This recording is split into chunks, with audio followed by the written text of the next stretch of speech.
Hello guys, bersama saya lagi dalam Alright Nopot Channel. Panas sahabat-sahabat semua, ini adalah pengkhianat tetap pengkhianat. Pengkhianat dalam Pakatan Harapan, dalam Barisan Nasional, ya tetap akan dianggap sebagai pengkhianat. Karena apa? Hari ini sanggup melakukan apa saja untuk menfitnah, ya, untuk menarik kononnya macam UMNO. Dia katanya ahli-ahli UMNO kononnya harus masuk PAS. Tapi sebenarnya seperti mana pencerahan yang dikatakan oleh Lokman Adam, ahli PAS harus tinggalkan parti sesat ini. Seperti mana yang dikatakan oleh Muhyiddin Yassin bahwa PAS adalah parti ajaran sesat. Tun M pula mengatakan PAS ini adalah parti kafir dan sebagainya. Bukan saya katakan, tapi ini antara kata-kata yang keluar daripada mantan Perdana Menteri yang kini bersama dengan parti ajaran sesat.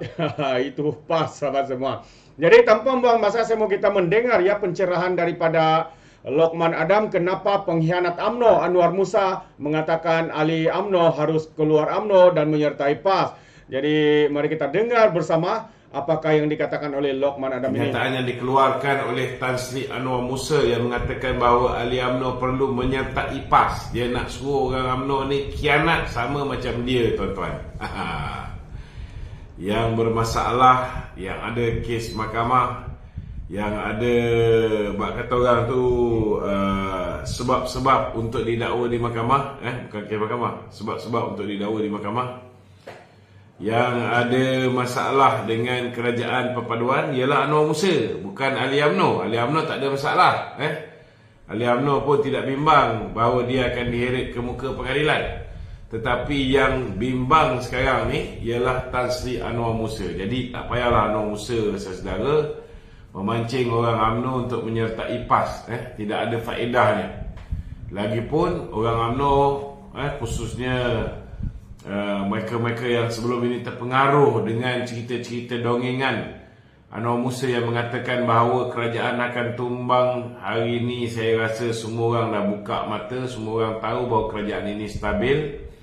Walaupun Syed Saddiq Sigaraga peringkat awalnya keluar kenyataan mengatakan bahawa dia menarik sokongan terhadap kerajaan. Hari itu masa dia tarik sokongan, dia tak buat homework, dia tak tahu bahawa yang membebaskan tanpa dilepaskan Datuk Seri Zahid Hamidi ialah Peguam Negara yang lama.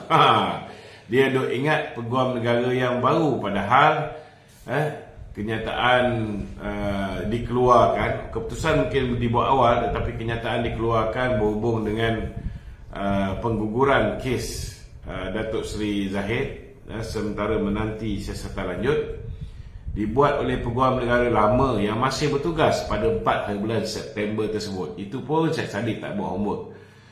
Dia tak tahu bahawa Tan Sri Idrus masih bertugas sehingga 5 hari bulan September dan 6 September baru menteri Peguam Negara yang baru, AG yang baru mengambil alih tugas Tan Sri Idrus. Sekarang dia dah goyang-goyang sikit, tuan-tuan. Dia dah goyang-goyang sikit. Okey. Jadi hari ini saya nak beritahu kepada rakyat Malaysia, khususnya orang UMNO, tak ada sebab untuk anda meninggalkan UMNO dan berhijrah kepada PAS. Kerajaan ini tidak akan tumbang insya-Allah sehingga pilihan raya umum ke-16 yang mungkin akan berlaku saudara sekitar tahun 2027. So banyak masa lagi saudara untuk kita memperkukuhkan kedudukan kita. Tambahan pula hari ini Sanusi pun sendiri mengatakan bahawa mereka sukar untuk tembus di Pelangai. Maknanya kalau Sanusi yang nak kata Panglima perang kejadahnya, Panglima pun tak larat kan. Bagi aku Sanusi ni hanya badut sirkus Perikatan Nasional yang kerja dia merapu je, tuan-tuan. Tak ada satu pun benda yang dia cakap ni boleh masuk kepala. Merapu, membohong. Baru-baru ni dia membohong tentang isu Datuk Seri Anwar. Kononnya Datuk Seri Anwar berbohong ketika berkutubah. Dia kena tahu rukun-rukun yang membolehkan kutubah tu diterima ataupun tidak. Tak ada kena mengena dengan apa benda dia cakap. Dia merapu je. Jadi orang macam ni saudara, kita tak payah bazir masa nak mengulas, kerana bagi saya dia ni sampah je kan. Cuma orang-orang Kedah ni tak boleh menilai manusia yang mana kaca mana pemata. Orang Kedah betul? Alah, bukan semua orang Kedah yang tidak boleh menilai mana kaca mana pemata. Nanti marah orang Kedah depan saya ni. Dia tahu maki je tu. Dia tahu maki je. Yang maki itulah yang dia bagi peluang menjadi tim soal lagi. Kenapa muka aku lain macam ni? Filter tu, filter. Filter Tolak ke tepi try tengok. Tolak ke tepi. Aku pun tak pandai tolak ke tepi ni. Tolak ke tengah. Macam mana tolak ke tepi? Lihat. Try tu filter. Okey. Jadi tuan-tuan, malam ni sesiapa yang nak tanya soalan bolehlah ajukan soalan di talian 0194819495. Tak apalah. Sekali-sekala muka handsome sikit kan. Tanya selalu. Okey. Silakan. Okay, Tok. Soalan di studio dulu. Soalan studio dulu Tok Hadi Awang juga menyeru agar pimpinan UMNO yang membela perjuangan DAP perlu dikalahkan. Ya.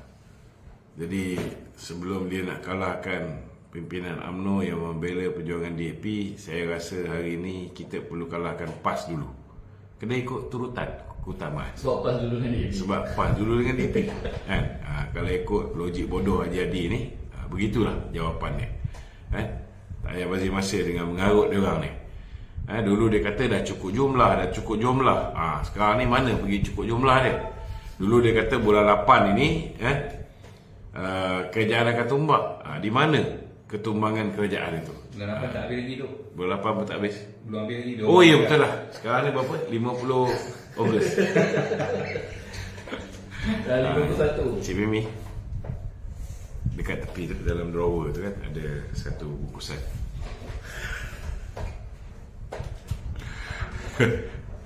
Okey. Ya. Perikatan Nasional ni dia mainkan sentimen, dia menyifatkan Perdana Menteri kita ke UNGA gagal. Ya. Dia nampak kursi kosong pun jadi isu, Kutubal jadi isu, PMX. Dia sebenarnya dia bukan ada isu apa pun. Isunya dia orang ni kecewa dan dia orang jealous. Kan? Pertama sekali Datuk Seri Anwar ni kena faham memang betul kursi kosong tu. Tak dinafikan, banyak kosong. Sebab masa mereka merakam tu selepas Datuk Seri masa Datuk Seri Anwar berucap tu, selepas wakil daripada Israel berucap. Kita bukan tak tahu masyarakat antarabangsa ni memang mengecam tindakan Israel terhadap apa yang dilakukan terhadap Palestin dan sebagainya.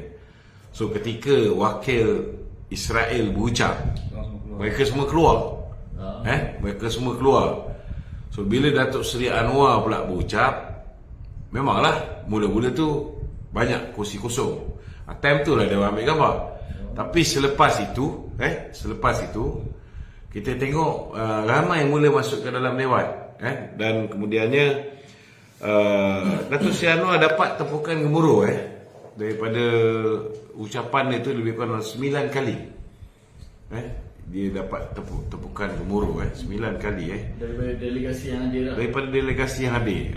Yang menyampaikan kepada saya ni ialah Datuk Fuad Zakarsi. Datuk Fuad Zakarsi berada di dalam dewan. Saya nak bacakan apa yang Datuk Fuad Zakarsi tulis. Datuk Fuad Zakarsi beritahu tadi. Okey. Dia kata Astaghfirullahalazim. Itu kata hati nurani saya bila mendengar komen Sanusi mengenai ucapan Anwar Ibrahim diunggah yang ke-78 di New York. Saya hadir di unggah tersebut. Saya saksi hidup. Saya di dalam Dewan Persidangan Utama PBB. Saya duduk di kerusi VIP bersama Datuk Nazri Aziz, Duta Besar Malaysia ke US, dan Datuk Syaka, Speaker Kerajaan Negeri Pahang. Bahkan saya hadir 3 hari berturut-turut, Selasa, Rabu dan Khamis, mendengar ucapan ketua-ketua negara lain sebelum PMX berucap pada hari Jumaat. PMX diberikan 9 kali tepukan. 9 kali tepukan gemuruh dalam ucapan 15 minit tu. 15 minit tu 9 kali tepukan gemuruh. Mukadimah je tepukan gemuruh dia dapat. Sebab dia sentuh isu perang antara Russia dan juga Ukraine yang telah memberikan kesan buruk kepada ekonomi global. Kemudian ketika Presiden Iran berucap, dia mengangkat Al-Quran tau, tetapi tak ada siapa yang tepuk tangan. Angkat Al-Quran pun tak ada orang yang tepuk tangan. Ucapan Presiden Amerika Syarikat juga tiada sambutan daripada perwakilan. Lepas tu Perdana Menteri New Zealand memberitahu dia rasa lega kerana orang ketiga berucap selepas Anwar. Lepas Anwar berucap, dia 3 orang. Dia nombor 3. Dia rasa tenggelam jika dia berucap lepas Anwarnya, dia berucap tenggelamlah dia kata. Dalam masa 15 minit tu, PMX sentuh isu perang Rusia Ukraine, isu Palestin, isu Myanmar, isu Islamfobia, isu low carbon dan renewable energy roadmap oleh Malaysia dan juga racism bentuk baru. Ternyata Sanusi kaki fitnah, apatah lagi guna gambar-gambar tanpa usul periksa. Kau tak pergi sana, kau main guna gambar je. Saya rakam banyak foto yang saya lampirkan. Sanusi menteri besar. Oleh kerana saya saksi hidup, maka dia wajar digelar pemimpin pembohong nombor 1 Malaysia. Ini kenyataan Datuk Fuad Lakasi. Okay. Sanusi ni kalau cakap yang ngomong. Dia macam Zahid Ma'arif saya cakap lah. Dia buka je mulut, mohong. Okey. Okey. Perikatan Nasional juga Datuk kan? Ya. Di PRK Pelangai lah. Ya. Mereka ni mainkan 3 isu ni tu. Ya. Yang pertama isu Razi Jidin ni. Pegawai dia yang ditahan di SPRM kan. Dia main isu Perdana Menteri ni pendakwaan politik. Lakukan pendakwaan politik terhadap Razi Jidin. Ya. Yang kedua, dia main isu kes DLAA Zaid Amidi lagi. Ini antara isu di Pelangai dia orang mainkan tu. Komen sikit. Bagi saya simple saja kan. Kalau nak cerita tentang pendakwaan politik, juara pendakwaan politik Mahathir dan Muhyiddin. Hari ni diorang ni duduk bersama, betul tak betul?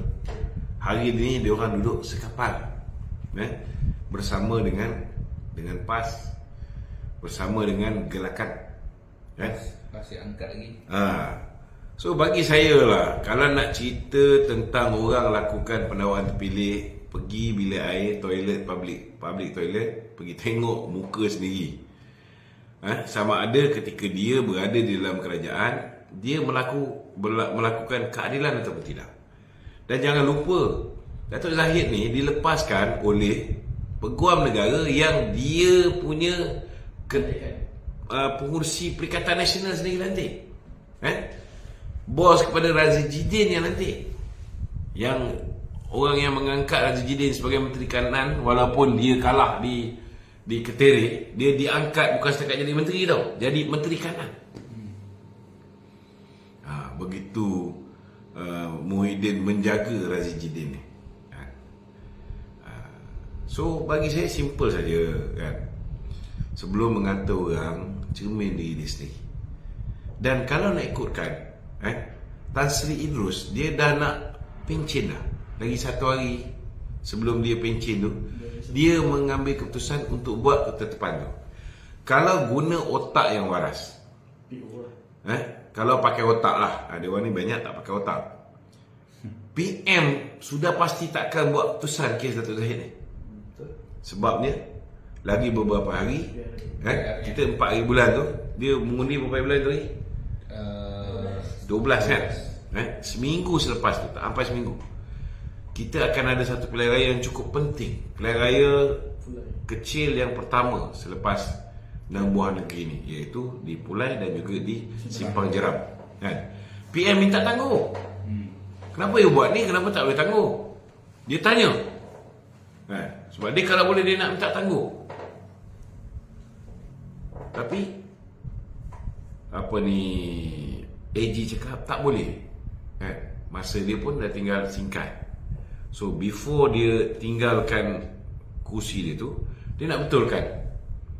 Apa yang dia nak betulkan? Dia nak betulkan kesilapan yang dilakukan oleh peguam negara terdahulu, iaitu Tommy Thomas. Apa yang Tommy Thomas buat? Tommy Thomas sendiri mengesahkan bahawa berlakunya campur tangan eksekutif, Pendakwaan. campur tangan Mahathir, berlakunya pendakwaan terpilih, pendakwaan yang berniat jahat, pendakwaan yang bermotifkan politik. Dan ini sudah pun disahkan oleh pasukan petugas khas yang menyiasat buku Tan Sri Tommy Thomas, Justice in Wilderness, dan mengesahkan bahawa Tan Sri Tommy Thomas boleh didakwa di atas 17 kesalahan. Bukan satu kesalahan, dua kesalahan. 17 kesalahan. So sebelum dia berundur, dah kebetulan bocor pula. Bocor memo perhubungan dalaman Jabatan Peguam Negara, iaitu Datuk Akram Garib hantar memo kepada Tan Sri Tommy Thomas beritahu bahawa 7 DPP dan 5 IO berpandangan bahawa tidak ada asas untuk mendakwa Datuk Seri Zahid, dan sewajarnya dia tidak didakwa. Tapi 2 hari lepas tu ada pendakwaan. Maknanya memang betul dakwaan tentang berlakunya pendakwaan terpilih ni. Maka atas rasa tanggungjawab itu, sebelum dia pencet, dia nak clearkan benda ni. Dia hentikan pendakwaan, pulangkan balik pada SPRM, siasat betul ke ada pendakwaan terpilih. Betul ke IO kata tak payah dakwa, tapi didakwakan juga oleh Tommy Thomas. So bagilah SPRM siasat. Kalau SPRM siasat betul apa yang didakwa berhubung dengan tindakan Tommy Thomas tu betul, maka Datuk Zahid selamatlah, tak akan didakwa semula. Tetapi kalau didapati lepas siasatan tu bukti overwhelming, ada bukti-bukti baru yang boleh menunjukkan Datuk Seri Zahid bersalah, maka boleh didakwa semula. Bila-bila masa kan? Bila-bila masa. Ini kena faham, sebab dia tidak dilepaskan dan dibebaskan. Dia hanya dilepaskan tanpa dibebaskan. Jadi apa nak kecoh? Okey? Selain isu Zahid dan juga Razif Jidin ni tu kan, PRK Pelangan ni, Perikatan Nasional, dia mainkan sentimen isu-isu rakyat macam isu beras itu. Dia menyifatkan macam contoh kerajaan perpaduan ni bersekongkol dengan toke-toke Cina ni untuk sembunyikan beras. Okey. Saya nak jawab ni cukup lah bagi faham betul-betul. Okay. Pertama, kita kena terima hakikat bahawa memang ada kekurangan beras tempatan di pasaran. Memang ada. Jangan nafikan benda ni. Ini betul. Memang ada. Tetapi ramai orang tak tahu apa punca dia. Punca ni yang kita kena jelaskan kepada rakyat. Puncanya ialah bekalan beras global memang berkurangan. Okey? India contohnya, dia dah tak lagi ekspor beras hancur 5% ni. India dah stop. Dia hanya import beras-beras mahal. Sebab dia nak pakai beras yang 5% hancur ni untuk kegunaan rakyat dia. Indonesia pun sama. Indonesia hari ni dah import daripada luar untuk beras 5% hancur ni. Yang hari ni dekat Malaysia dipanggil beras tempatan, 5% hancur. So dia dah tak boleh supply. Ada lebih kurang 6 negara dah tak supply benda ni. So apa yang berlaku bila beras-beras import ini tak ada orang boleh supply, maknanya ramai tak boleh supply, penawaran orang yang nak jual tu kurang, maka ada shortage di pasaran. Demand tinggi tapi penawaran kurang. Maka ini menyebabkan harga beras import naik. Bila harga beras import naik, apa yang berlaku? Orang yang selama hari ni makan beras import, beras yang harga RM36, RM39, kan? Dia orang dah mula makan beras tempatan. Okey? Jadi kalau dulu orang biasa ni makan beras tempatan, sekarang ni orang yang pakai beras siam, orang pakai beras import ni pun dah pakai beras tempatan. Apatah lagi yang menambah burukkan keadaan ini ialah bila mana toke-toke restoran yang jual satu pinggan RM1.50, satu pinggan RM2, kan? Dia boleh untung, dia boleh untung sampai contohlah satu kampik dia boleh buat duit lah, busuk-busuk pun 45 ke 75 ringgit kalau ikut dia punya sukatan. Ini orang apa ni, orang berniaga beritahu. Kalau pakai beras import pun boleh survive, tapi orang berniaga dia akan cari keuntungan seberapa banyak yang mungkin. So akibat daripadanya, kalau toke restoran, orang berniaga dan sebagainya ni banyak beli beras tempatan, cukup tak beras tempatan untuk orang biasa? Tak cukup. Lepas tu tambah pula dengan tindakan pembangkang ni, memainkan isu beras tak ada. Jadi dalam otak semua orang ni beras tak ada. Bila dalam otak semua orang ni beras tak ada, apa dia akan buat? Bila ada peluang, dia pergi ke kedai, dia pergi ke kedai runcit, dia pergi ke minimarket dan sebagainya, supermarket. Satu orang boleh beli 2 bungkus 10 kg. Maka dia suruh bini dia beli 2 bungkus, dia ambil 2 bungkus, anak dia 2 bungkus. Panic buying. So dia orang ni ada yang beli 10 bungkus, ada yang beli 6 bungkus. Akhirnya bungkus lah. Orang yang nak beli sebungkus pun tak boleh nak beli sebab dah tak ada. So ini yang kita nak beritahu pada rakyat. Jangan beli beras dan simpan kat rumah banyak sangat. Beras ni boleh tahan berapa lama? 2-3 bulan je. Lepas 2-3 bulan, dia punya kutu beras tu dah banyak. Dia dah mula hancur dan sebagainya. Itu sebab kena tahu kena tahu benda ni. Saya pun sebenarnya tak tahu, tapi tadi baru jumpa dengan orang Bernas apa semua, dia explain. Sebenarnya beras ni tak boleh simpan lama. Sebulan 2-3 bulan. 2-3 bulan dia dah start naik kutu. Pun dah lama sangat. Tu yang dia orang kena rendam dulu, bersihkan, lepas tu kutu tu keluar semua, cuci, lepas tu basuh lagi. So buat apalah nak buat macam tu. Akibat daripada kita semua ni panic buying, beli banyak beras. Last kali, kau nak ikutkan, Datuk Seri Mat Sabu ni bukan setakat 20% tau. Dia dah apa ni, dah tambah. Dah 38%. Kerajaan punya intervention ni dah 38%. Yang dijanjikan sebelum ni 20% 20% je. Nak cuba cover dalam tempoh sebulan. Sebenarnya dah 38%. Bawa tambah 38%. So kalau semua orang masih lagi buat panic buying ni, tambah 100% pun tak cukup. Yelah, kalau satu orang patut beli 2 kampit tapi beli 6 kampit, patut beli 2 kampit, patut beli, dia orang beli 10 kampit, 100% pun tak cukup lah. Kalau biasa beli 2 kampit, sepatutnya kalau 100% peningkatan kita tambah double pun pengeluaran, orang beli 4 kampit pun dah habis. Betul tak? Yang ini kena faham. So kita minta lah apa peranan yang boleh dimainkan.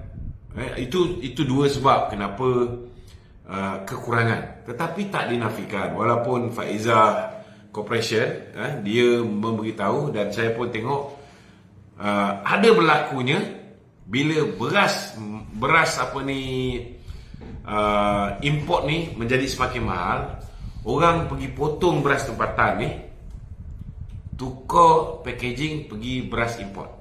Tapi yang mula-mula viral tu itu di Jasmine Corporation. Jasmine Corporation tu saya tengok yang di Torre tu, dia beras biru. Dia kalau label biru tu memang itu beras import. Dan dia potong label, dia potong bag tu, dia repackaging sebab dah berabuk satu.